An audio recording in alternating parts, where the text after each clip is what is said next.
should come down. And so she put a ballot measure on 2 years before, in 1986, I think it was, which I supported, to tear it down, and the people of San Francisco voted to keep it up. So I had a majority vote, this is now, we're in 1990, and I am faced with making a decision about tearing it down or rehabbing it. To tear it down and put a surface-level boulevard, which was a vision that was brought to me by the architects and our staff, what we could do. Doug Wright was one of the great ones, to put a surface-level boulevard there that would go from where we had proposed the ballpark all the way to Fisherman's Wharf. Everything you see today was a vision then. But nobody believed in that vision. But nevertheless, we decided to take it down. We had some 20,000 people sign petitions to keep it up. Chinatown closed every store on Grant Avenue and marched on City Hall to keep the freeway up and to repair it. It was a 6-to-5 vote on the Board of Supervisors to sustain my decision to tear it down. Now, what does that all mean in terms of ethics and all that stuff? It means that you use your political capital to do something that today everybody says, wow, what was the controversy? What was the issue? The issue was economics, it was traffic ease, it was transportation, all those kinds of issues for people and their own special interests, which was all that was important to them. My biggest fundraisers came from Chinatown. When I ran for election in 7 previous elections, I'd always gotten 60 to 65% of the vote in Chinatown. 1991, when I lost, I got 40% of the vote. Now, when you lose an election by 1.5%, Camp Agnos, demolition of freeways, they come back to haunt you because you used up too much of your political capital.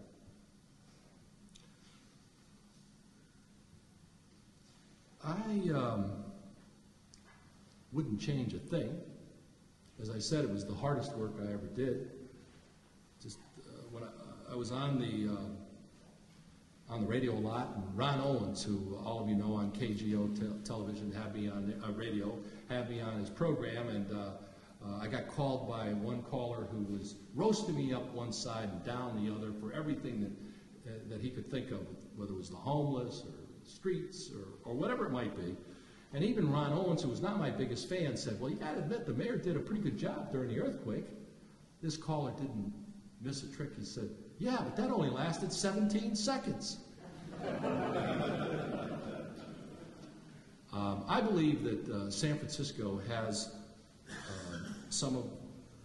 has the most honest officials of any big city in the country. Look at what we've seen around, I mentioned it earlier, we don't have any of that. Oh, sometimes there's some conflicts and stuff, but we don't have any of that. No one's enriching themselves, no one's stealing or anything like that. I think the issues are what I've been talking about, whether you make the right decision when nobody's watching that makes the city a better place. And this is a very small city, as big as it is. It's a very small city, and there are many powerful interests that can easily combine to keep those pressures on you when you're in City Hall. Even our ethics commission is structured not to make waves, and that's really the byword in this city. Just sort of go along to get along, don't create too much controversy, and you'll serve 2 terms. But if you don't, you run the risk. Take a look at our ethics commission, which is supposed to create an ethical political system. Today, someone files an ethics complaint about an individual in city government, and the current practices are to take that complaint and send it to the person who you're complaining about. So they see it first before any investigation is done. They have no attorney of their own. The city attorney decides whether to investigate. But the ethics commission is who you file the complaint with. Only recently did they get a subpoena power, and as I said, they've been denied their own attorneys so they could pursue their own legal cases. So, here's the situation. I file a complaint, an ethical complaint against Chief Saunders, just because he's here and he can defend himself. The first person who's, and I'm a police officer, I say I saw him taking a bribe. The first person who's going to know I made the complaint is Chief Saunders, because they're going to forward the complaint to him. Now, what kind of position am I in with that kind of circumstance? And then the city attorney will take a look at it, and they will decide whether to pursue the case and tell the Ethics Commission whether they should pursue it or not. And if they decide they shouldn't, they don't. I think that makes for a very weak kind of ethics commission, an ethics board, and I don't think that's an accident. Now, I'm not criticizing the city attorney, I'm criticizing the system that allows for that to exist.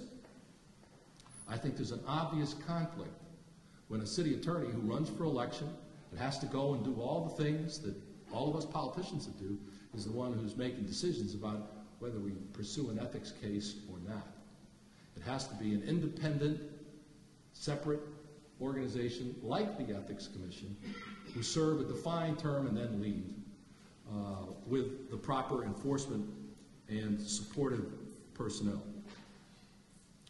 Let me close with my favorite ethical pressure story. That's really, I guess, what I've been talking about, the kinds of pressures that come on you, whether they're public or private. One of the challenges that Sherry and I had during my time was trying to have a normal family, because you have bodyguards in our city because of the tragedies of earlier in our history, and that's a police officer. So when you're in the mayor's car, the Lincoln Town car, instead of the normal family where dad drives, mom's in the passenger side, and the kids in the back, and our kids were little, they were 10 and 6 at that time, that whole sociology's changed because you have a police officer driving, dad's in the passenger side, mom's in the back with the kids, and if the kids start misbehaving, you can't say, when you get home, you're going to get it. Because you got a cop there. So it's not quite normal. So every once in a while we tell a little white lie and say, we're not going anywhere today, take the day off on a Sunday, and then we'd sneak out with the car in a normal way with me driving Sherry, and we go over to my mom's for dinner. Well, this one day we were coming back from that on a late February wintry night, and it was dark, and Sherry, remember, we didn't have any milk for breakfast for the kids next day before school. So I said, well, take them upstairs, get them ready for bed, I'll go get it. It was about 8 o'clock at night, 9 o'clock. I'll go get it, and I'll be right back. And on my way back, the phone rings in the car, and it's Sherry in a very animated tone of voice saying, Art, Mother Teresa's coming up the stairs to the house. Mother Teresa's coming up the stairs to the house. Now, what do I do? She's got 2 nuns. Well, bring her in the house. I'll be right there with the milk. And I walked in, and sure enough, in our living room, on the couch, was Mother Teresa with 2 nuns. And so I said to her, hello, Mother, what brings you here? And she spoke English with an accent. She was from Albania. She lived in India, but she was from Albania, and a very soft voice. She said, I've come to talk to you about the work of God.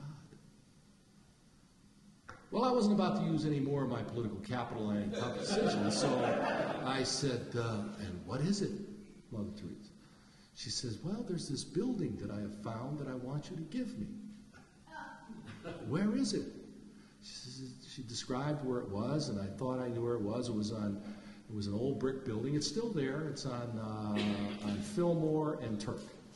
It's an abandoned building. It was brick.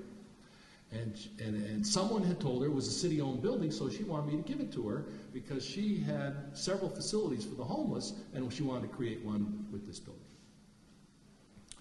So I said, okay, well, I'll get on it tomorrow morning, and if it's that, I will see what we can do to transfer it for you to use for a homeless facility. She said, the work of God cannot win.